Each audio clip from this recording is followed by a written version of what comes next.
along with the Team 4. This is Juicy and Jonathan. We're proud to introduce the implication of finding the most influential user on a certain social media website.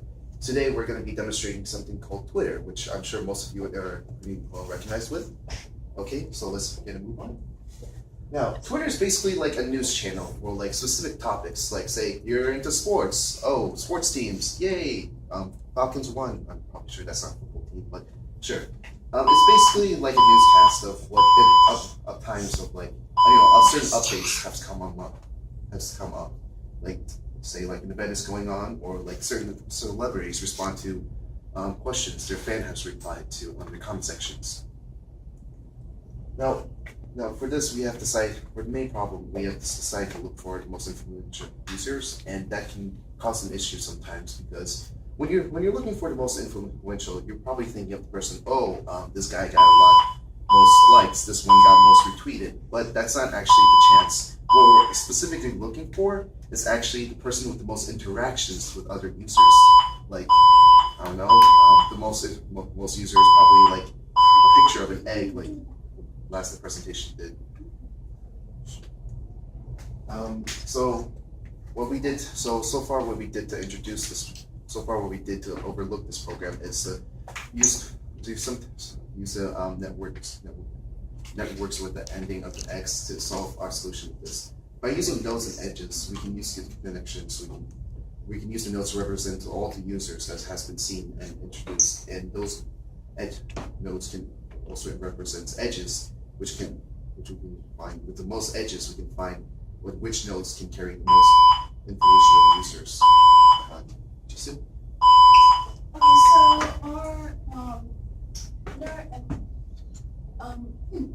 So our end goal was to try to use this data to try to identify some of the common characteristics or trends among the most influential users. And to do this, we looked is this on the number of retweets. So how we did this was obviously we can't collect data from all Twitter. So we chose a popular topic. In our case, we chose the tag Pokemon Go as it is really popular. And we used out of this, we using Python network X, we created a graph representing users as nodes and retweets as directed edges pointing to the source. This dataset was rather large, and it had multiple strongly connected clusters that were not connected to each other. So out of these, we took the most strongly connected component, the largest and most strongly connected component, and from that we trimmed some of the marginal users, and we adjusted the node size and the edge weight to show the most influential users with the highest degrees. And and if there were multiple retweets between the same users, we thickened the edge rather than creating new edges between them. And so the original data set had about 46,000 users and slightly more retweets. And when we took the largest component of that, we cut a little less than half. After additional processing, we ended up with about 200 users and about 1,000 retweets. And this is our the resulting graph. You can see where like the transparency is also adjusted, so you can see where it's the most opaque and where it's the most clustered. That's where the influential users tend to be. And also, we also use the program to identify specifically which users happen to have the highest number of edges, as Jonathan will explain.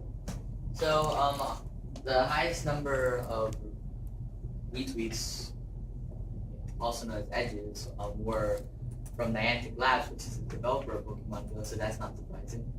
And also, the retweet counts were not too high because we trimmed the data down to the most crucial parts.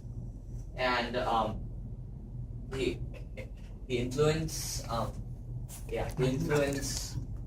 what the most influential users posted content that was about Pokemon Go, or was the company that made Pokemon Go, because most of these are YouTubers or people who provide information about Pokemon Go. like Niantic and Pokemon Go. So these are references.